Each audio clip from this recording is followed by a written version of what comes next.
Assalamualaikum warahmatullahi wabarakatuh. Apa kabar semuanya? Semoga kesehatan dan keberkahan selalu menyelimuti kita semua. Amin. Kali ini saya membawakan kisah Nabi Muhammad SAW ketika merenovasi Ka'bah. Sebelum saya mulai, saya ucapkan terima kasih kepada semuanya karena sudah klik channel ini. Langsung saja check it out. Kota Mekah pernah dilanda banjir bandang. Pada saat itu, usia Muhammad menginjak 35 tahun. Banjir bandang tersebut telah merusak Ka'bah. Dan rakyat Mekah pun bersepakat untuk memperbaikinya. Para pembesar Mekah pun berdiskusi dan bagaimana cara memperbaikinya dengan baik. Karena mereka merasa takut untuk menyentuh Ka'bah. Kalau disentuh sembarangan, mereka pikir pemiliknya akan marah seperti Abraha ketika akan menghancurkan Ka'bah. Salah satu pembesar Ka'bah itu ada yang berkata, bagaimana kita bisa merenovasi Ka'bah? Sedangkan kita semua tidak ada yang berani menyentuhnya. Karena kalau sembarangan menyentuhnya, akan terjadi seperti Abraha yang kala itu ingin menghancurkan Ka'bah. Ada pemimpin Quraisy yang lain berkata, tidak, kita tidak seperti Abraha, kita bukan mau merusak, tapi akan membetulkan Ka'bah. Ya baiklah, kalau begitu kita cari pemimpin yang amanah dan bertanggung jawab. Dan mereka semua sepakat meninggikan Ka'bah sekitar 9 hasta dari ketinggian yang pernah ditinggikan oleh Nabi Ibrahim dan Ismail. Selain itu, mereka juga sepakat pembetulan Ka'bah tidak menerima dana riba, dana dari perjudian, pencurian, serta dana dari perzinahan dan lain sebagainya. Harus dana yang benar-benar halal. Dari perdebatan yang sangat panjang tersebut, terpilihlah Khalid menjadi ketua pembetulan Ka'bah tersebut. Dan Khalid pun menyetujui semua permintaan mereka dan Khalid mulai menyusun rencana renovasi Ka'bahnya. Tepat setelah banjir bandang terjadi, ditemukan kapal yang sangat besar di perairan Laut Merah, yaitu di Suaibah. Karena dibutuhkan banyak kayu, maka Khalid pun memerintahkan sebagian orang untuk mengambil atau membeli kapal tersebut. Walid pun berkata, wahai saudaraku, karena kita membutuhkan kayu banyak, kabarnya ada kapal yang terdampar di Laut Merah. Cobalah kalian bernegosiasi untuk membelinya. Baiklah saudaraku, aku akan mengusahakannya. Setelah melihat kapal tersebut, ternyata ada pemiliknya bernama Bakum. Bakum ini adalah seorang Nasrani yang sangat taat. Kemudian Bakum pun dikontrak menjadi ahli kayu. Pada awalnya, anak buah Khalid tidak ada yang berani menyentuh Ka'bah. Dan Khalid bin Mughirah mengatakan sesuatu yang sangat melegakan. Kita mulai dari bangunan sebelah selatan. Kemudian kita hentikan 1 hari. Jika tidak terjadi apa-apa, maka perbaikan atau renovasi Ka'bah ini baru kita teruskan. Dan mereka semua pun menyetujuinya dengan sangat lega. Walid membagi Ka'bah menjadi 4 bagian. Masing-masing kabilah mendapat tugas memperbaiki setiap sudut Ka'bah. Hal pertama yang dilakukan adalah memindahkan patung Hubal dan patung-patung lainnya. Membersihkan dindingnya dan pelataran Ka'bah. Dilanjutkan membongkar dinding dan membangun pondasinya.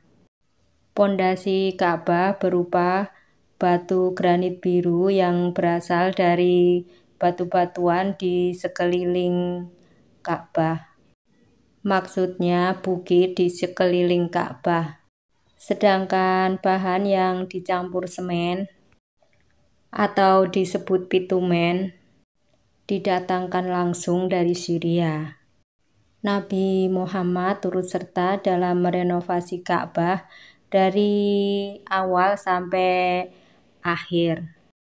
Ketika pembangunan Ka'bah hampir selesai, setelah dindingnya mencapai 15 hasta, kemudian atapnya disangga dengan 6 tiang.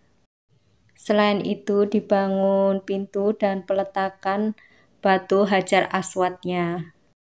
Ketika pada saatnya terakhir meletakkan batu Hajar Aswad di bagian timur, pada saat inilah terjadi perselisihan antar kabilah, karena mereka merasa kabilah merekalah yang berhak untuk meletakkan batu Hajar Aswad tersebut. Perselisihan ini terjadi hingga 4 hari tanpa ada keputusan, sehingga muncullah seorang pria tua bernama Abu Umayyah bin Mughirah menawarkan jalan keluar. Beliau adalah tetua yang dihormati oleh pembesar Mekah. Abu Umayyah itu berkata, "Wahai saudaraku, berhentilah kalian bertengkar dan berdebat. Serahkanlah semua urusan ini kepada seorang yang pertama kali melewati pintu Safa." Dan mereka semua pun setuju dengan usulan Abu Umayyah. Mereka semua pun menanti siapa kira-kira yang lewat pintu Safa pertama kali.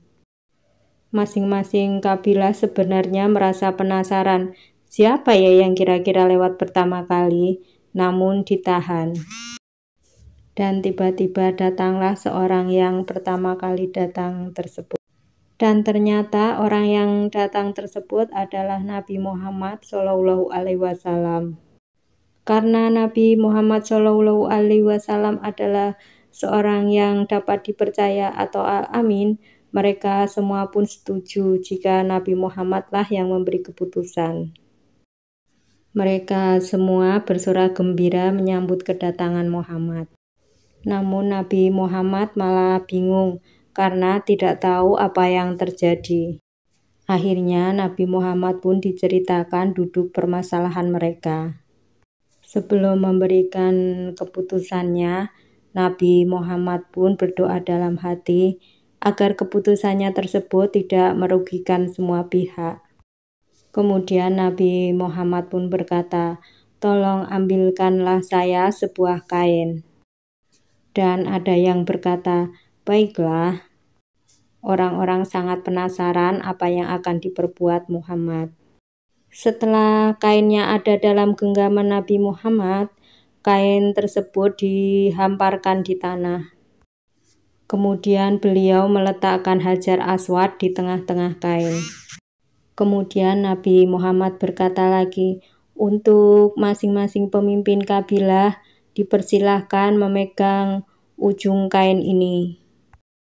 Kemudian para pemimpin tersebut mengangkat kain yang berisi Hajar Aswad ke tempat di mana Hajar Aswad akan diletakkan. Sedangkan Muhammad bertugas meletakkan Hajar Aswad ke tempat semula.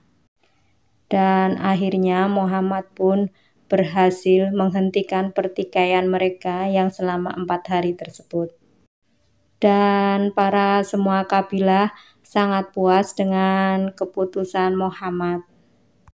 Mereka semua bersorak-sorai kegirangan karena keputusan yang sangat bijaksana dan sangat cerdas tersebut, tanpa merugikan semua belah pihak ataupun menguntungkan salah satu pihak, sangat adil semuanya.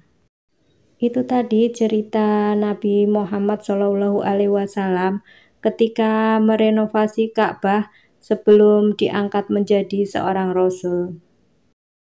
Jika saya salah bercerita, saya mohon maaf sebesar-besarnya. Jika ada yang kurang, boleh ditambah di kolom komentar. Akhir kata, wassalamualaikum warahmatullahi wabarakatuh. See you next video.